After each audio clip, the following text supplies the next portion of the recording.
Hello, I'm Adrian Finnegan, and this is Counting the Cost on Al Jazeera, your weekly look at the world of business and economics. This week, from the future of mankind to the future of jobs, advancements in artificial intelligence are raising questions about threats to life as we know it. So, could AI disrupt economies or transform them? Also this week, Germany looking for foreign workers to tackle a shortage in skilled labour. We explore whether reforming immigration rules will help to solve the problem. Plus, an electric vehicle price war is heating up. Are consumers set to benefit? And could that accelerate the switch to the battery-operated cars? It's seen as smart but scary. Artificial intelligence has almost limitless potential. It can even generate news stories like those written by our journalists for this program, for example, and could transform industries from healthcare to finance. Companies are racing to develop the technology, but many researchers fear that AI could pose dangers to humanity and are calling for a pause in its development. Victoria Gatenby reports. Members of the Writers Guild of America on the picket line outside the Netflix studios in Los Angeles. The union is sounding the alarm about advanced artificial intelligence taking screenwriters' jobs. They want studios, including Disney and Amazon, to restrict its use. I think they have to know they can't really do it, at least right now, but I think that's what's scary is that who knows how this technology will advance, so we're trying to protect our rights now. Generative AI systems such as ChatGPT can engage in realistic conversation, respond to emotions, write stories in various styles, and even compose music. Geoffrey Hinton is one of the pioneers of AI technology. He recently quit his job at Google to speak out about its dangers. He warns AI could replace millions of jobs with automation. But I think there's going to be huge increases in productivity. My worry is that those increases in productivity are going to go to putting people out of work and making the rich richer and the poor poorer. And as you do that, as you make that gap bigger, society gets more and more violent. In March, more than 1,000 tech leaders signed an open letter calling for a 6-month moratorium on development, warning the race to advance AI is out of control.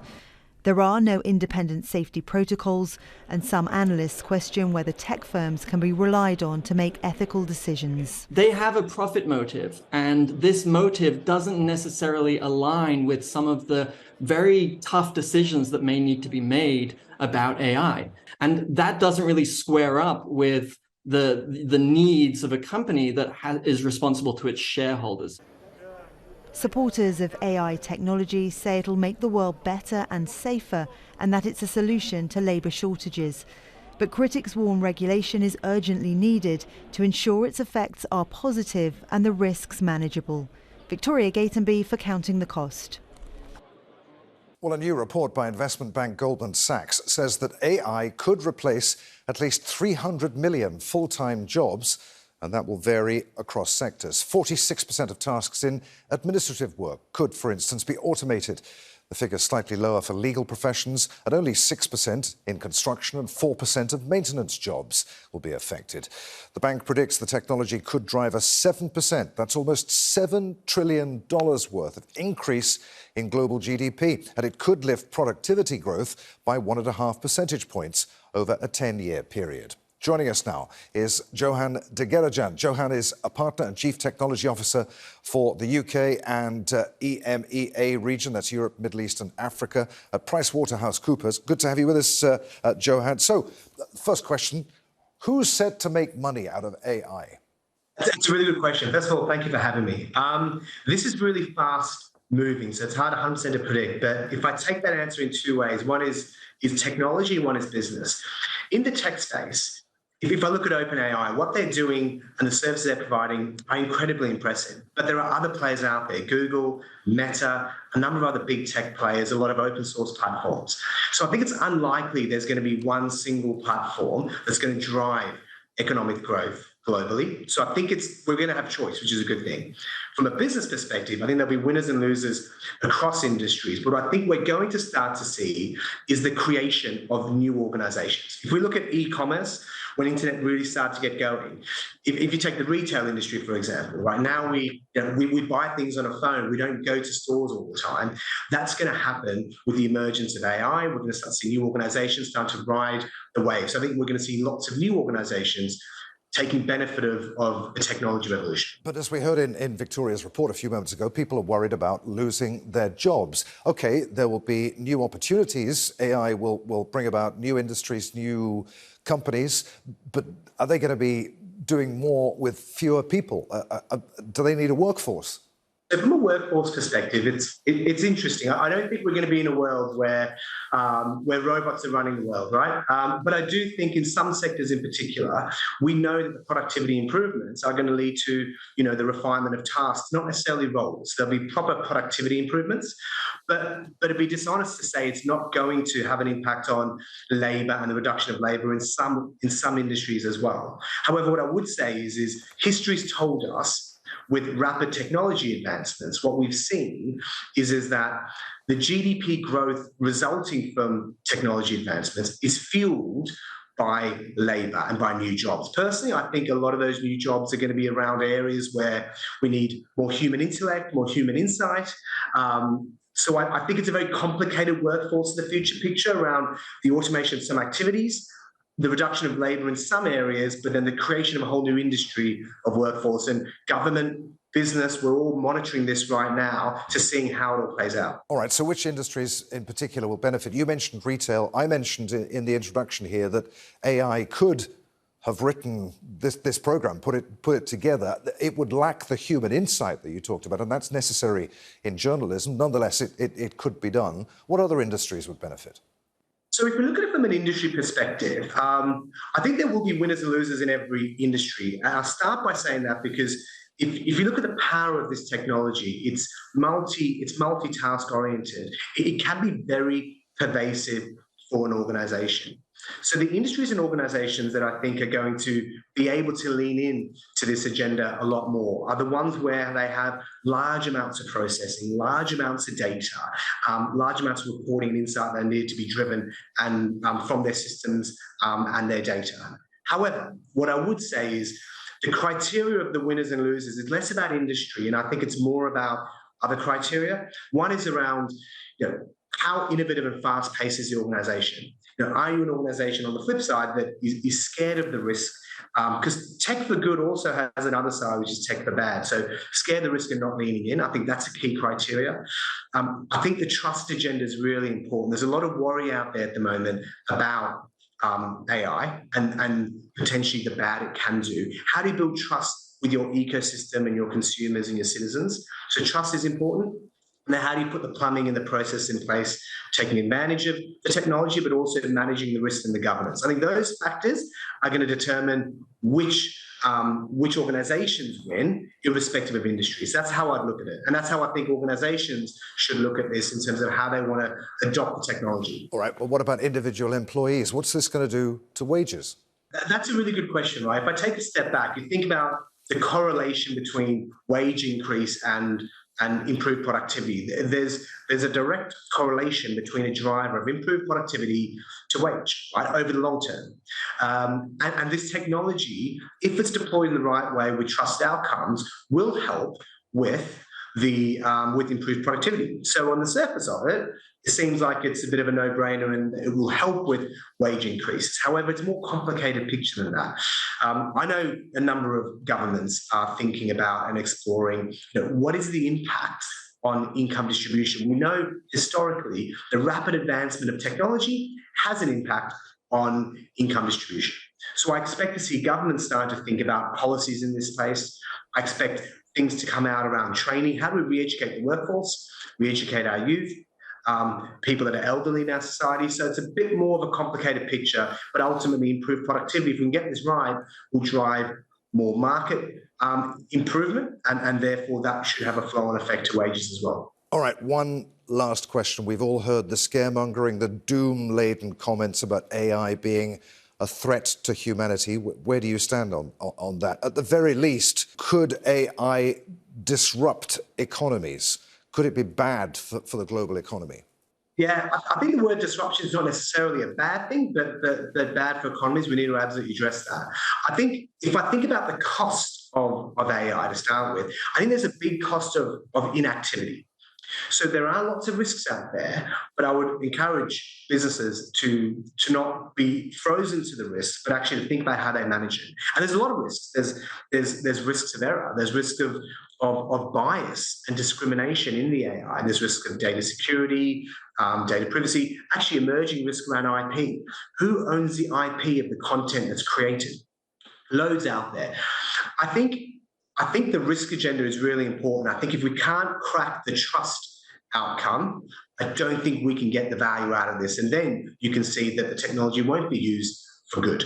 So the key thing here is putting in the governance controls in place to build trust. If I think about if you're a consumer goods organization, right, you need your consumers to trust your outcomes. If they don't, they won't lean in, and we won't see the significant GDP increases that analysts and specialists are predicting. So I think the trust agenda is really important. It's not going to be easy, and I think government and regulation have an important role to play as part of that as well. Johan, it's been really good to talk to you on Counting the Cost. Many thanks indeed for being with us. Thank you for the time.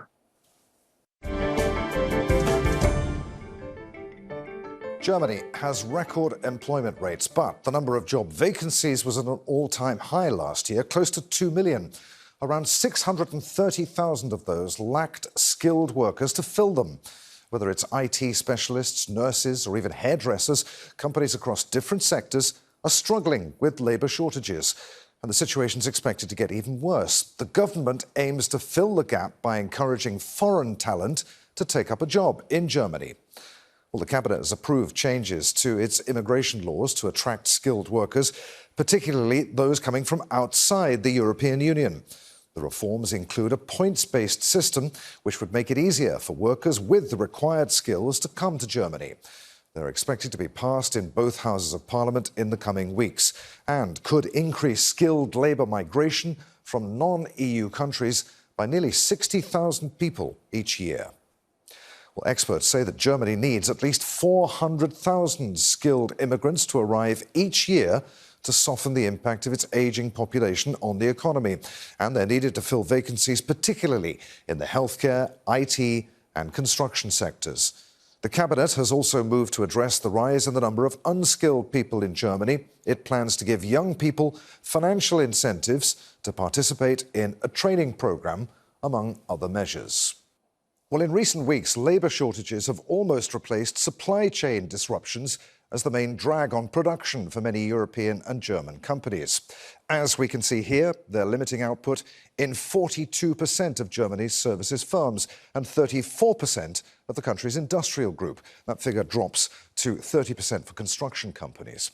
Well, to discuss all of this, we're joined now from Kiel in Germany by Stefan Kl. Stefan is the Vice President of the Kiel Institute for the World Economy and the Director of the Business Cycles and Growth Research Centre. Good to have you with us on Counting the Cost, Stefan. So we've got Germany with record employment at the moment and yet a skills shortage. What's going on?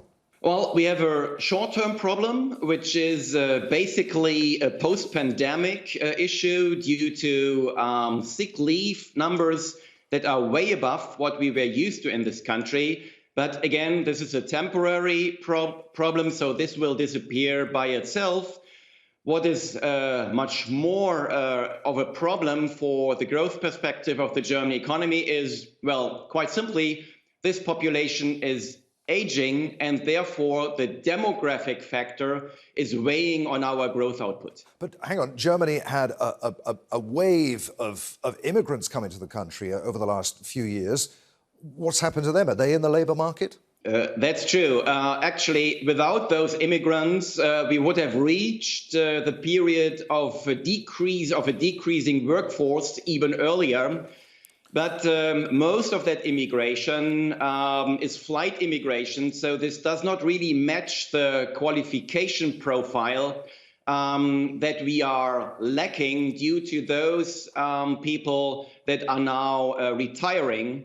And therefore, we need a different kind of immigration, basically from our economic interests. So the one is a humanitarian purpose dominantly, but from the growth perspective, we actually need qualified immigrants, and those are still not coming in the numbers that we would need to see in order to compensate for the losses of the domestic population. All right, so to attract that kind of worker, the government is changing Germany's immigration laws. Talk us through that. Well, I would say Germany does not really have a problem with its immigration laws, but rather with the way we are administering these and applying these administration laws. There are a lot of obstacles that potential immigrants face from the bureaucratic processes. And I think this is something where we have to become better so that it's a more fluent experience for those talents that we want to attract. Let's don't forget that the competition for the talents from all over the world is fiercer than it has ever been before. The young generation in particular is more mobile than ever a generation was before. And therefore, Germany is only one of many destinations that is competing to become an interesting place to work.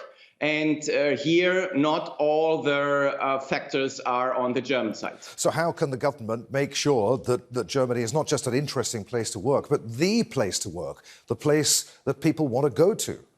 Well, becoming the place of choice is quite a challenge, but there are a couple of things that the government could work on. Number one, of course, is to streamline the immigration processes, making it easier for applicants to come to the country. Second, we have to work on our bureaucratic, let's say, red tape in general. When we look at international rankings, we are losing ground.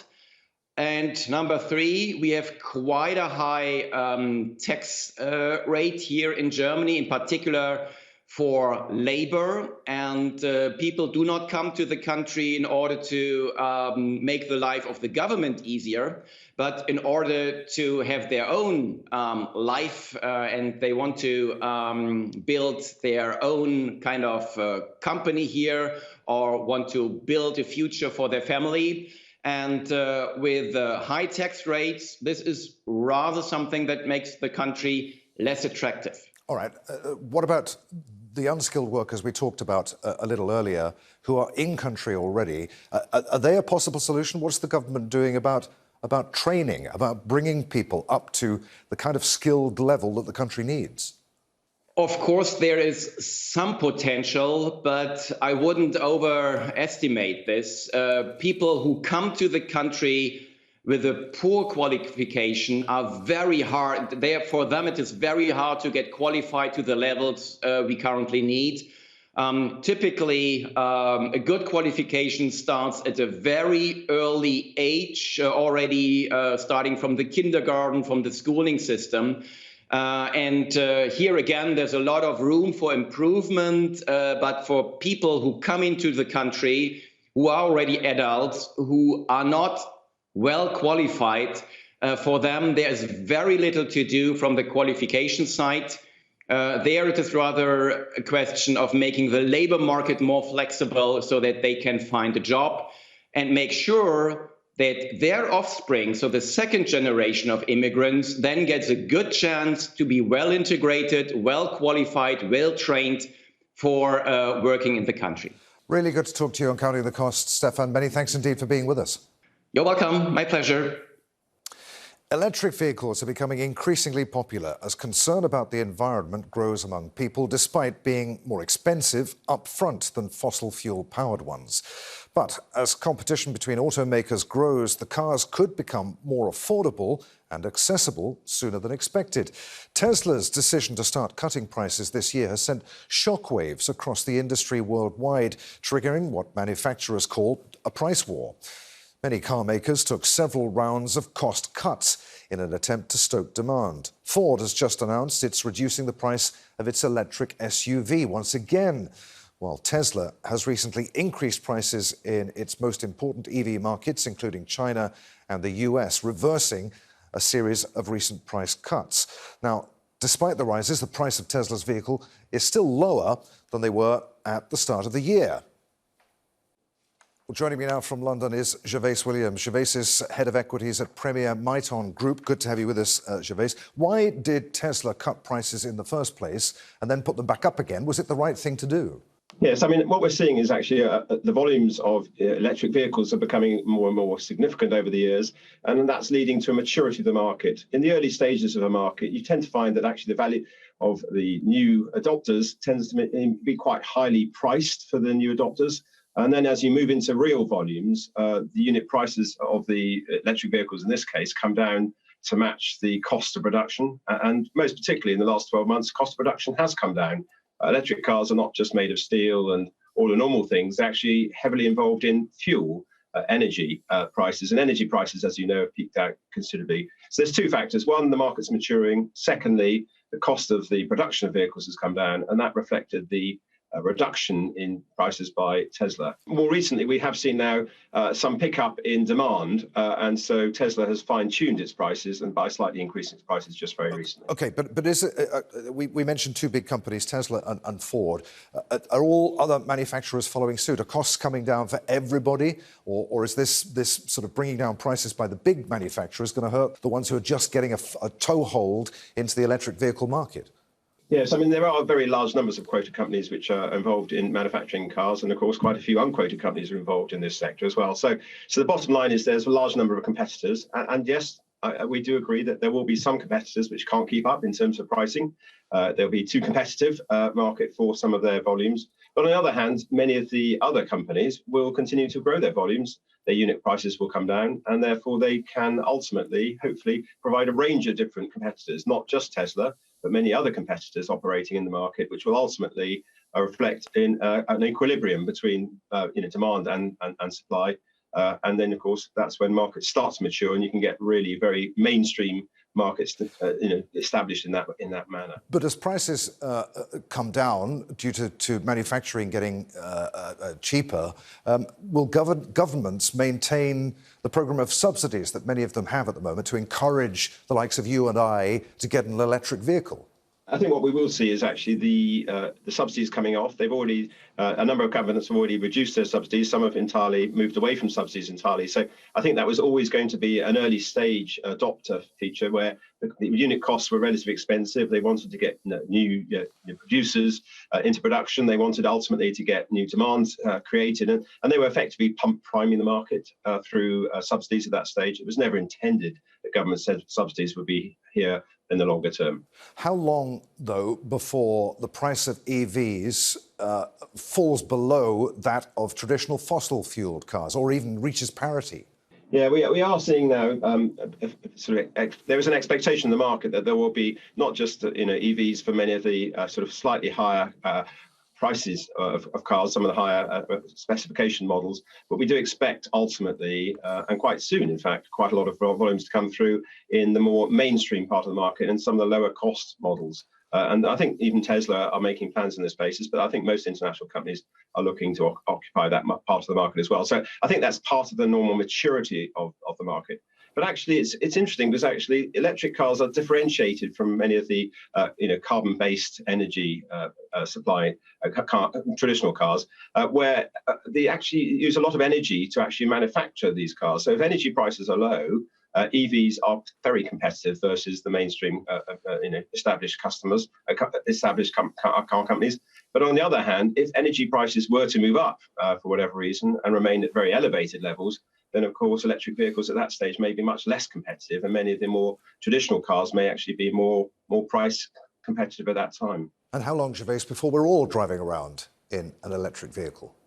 Well, I do wonder whether we'll all be driving electric vehicles in due course. I mean, clearly they have real advantages, particularly the cost of ownership is very low. It's not just the cost of buying a car, but actually when you talk about repairing cars and keeping them serviced and all the rest of it, electric vehicles tend to have very low repair costs. And so the total cost of ownership can be a lot lower, even if you end up paying a little bit more to start with.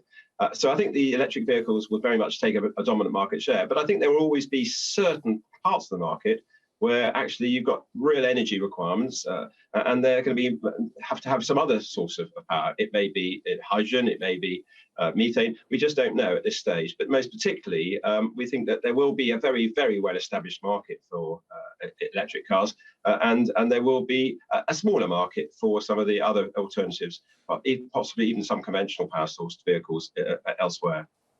Really good to talk to you, Gervais. Many thanks indeed for being with us on Counting the Cost. Very welcome. And that's our show for this week. If you'd like to comment on anything that you've seen, you can tweet me. I'm at A. Finnegan on Twitter. Try to use the hashtag AJCTC when you do. Or you can drop us a line, countingthecost@aljazeera.net, our email address. As always, there's plenty more for you online at aljazeera.com/CTC. That takes you straight to our page, and there you'll find individual reports, links, and entire episodes for you to catch up on. But that is it for this edition of Counting the Cost. I'm Adrian Finnegan from the whole team here in Doha. Thanks for joining us. The news on Al Jazeera is next.